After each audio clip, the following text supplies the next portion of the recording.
95% of the people in this room believe they are self-aware. 10% of you actually are.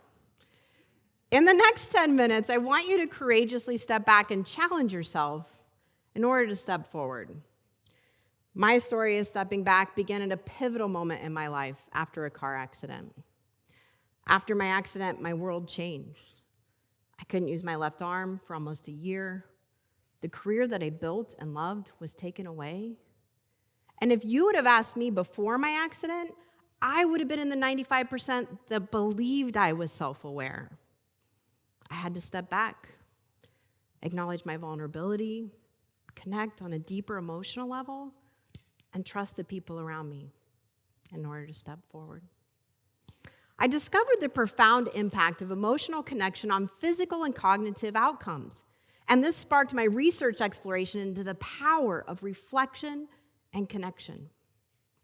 Self-awareness and human connection in education are at an all-time low. This is evident by the fact that 50% of educators consider quitting on a daily basis.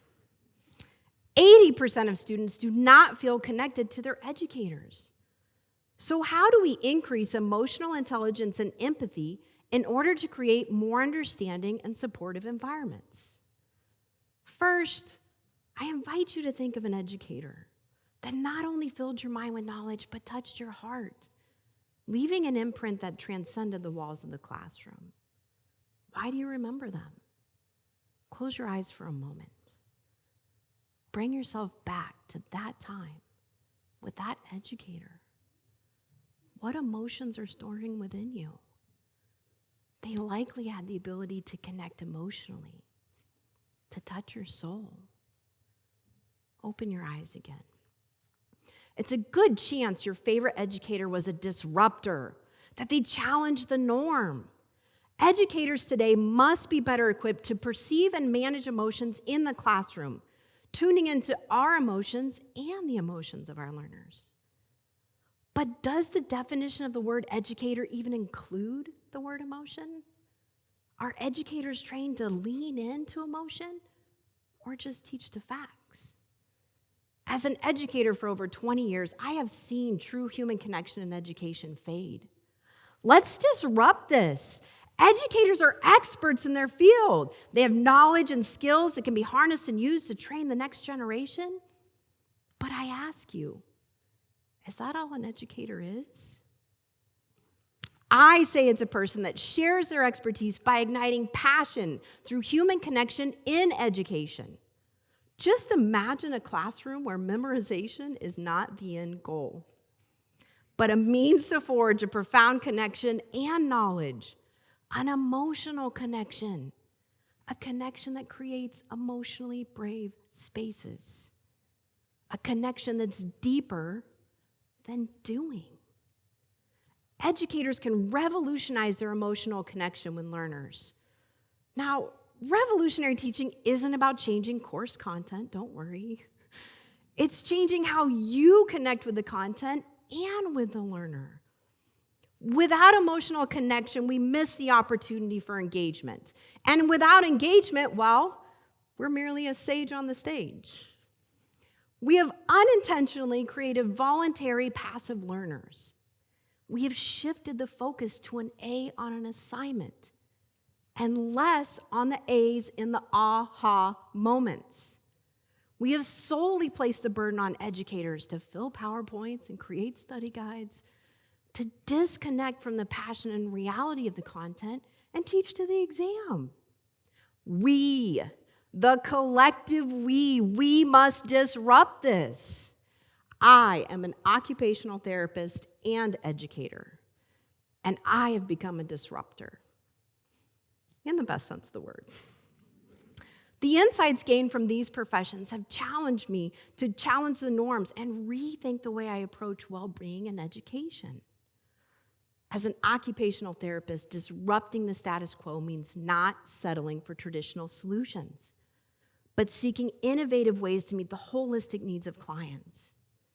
In the education realm, disruption for me takes the form of embracing the power of diverse learning and advocating for more adaptable and inclusive education. understanding that no two learners learn the same way. And we must not only accommodate, but celebrate these differences. These dual perspectives have made me a disruptor. I love to challenge preconceived notions and push the boundaries of what's possible. Because it's not just about seeing the world different. It's acting on that vision. Learners need to find a personal connection with the content, and a revolutionary leader can create brave spaces. Spaces that build human connection, inspire innovation, and ignite passion. We must deliberately connect our passion with our instructional decisions, tuning into our emotions and the emotions of our learners. Together, we can create a new generation of educators and learners. We will be catalysts for change and transform education.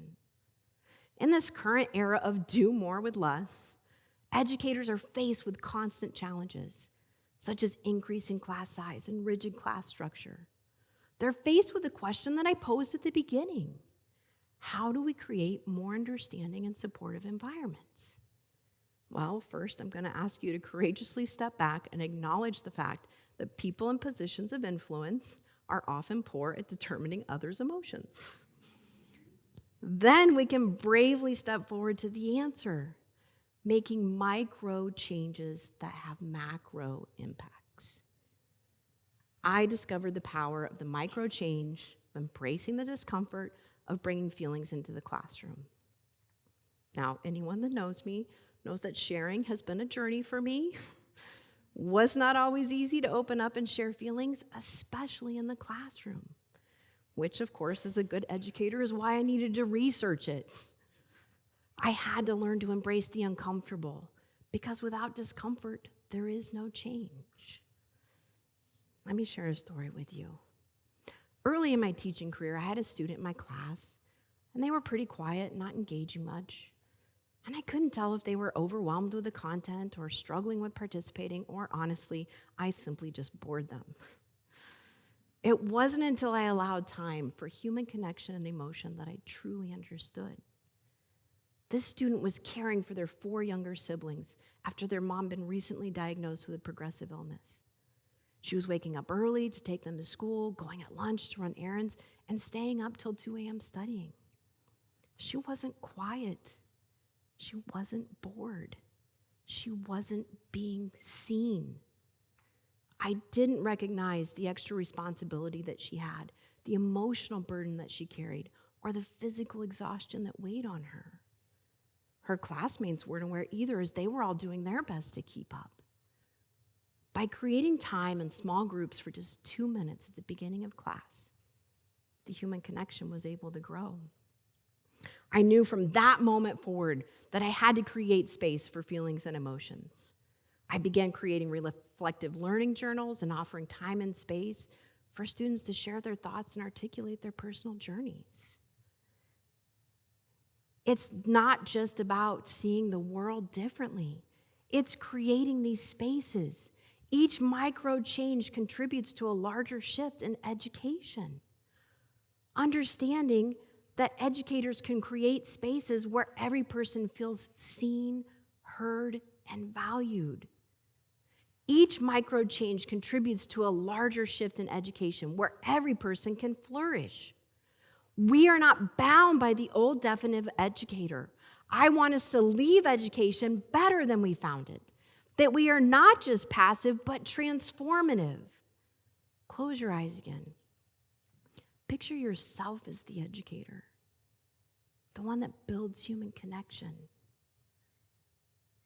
Visualize yourself in that space.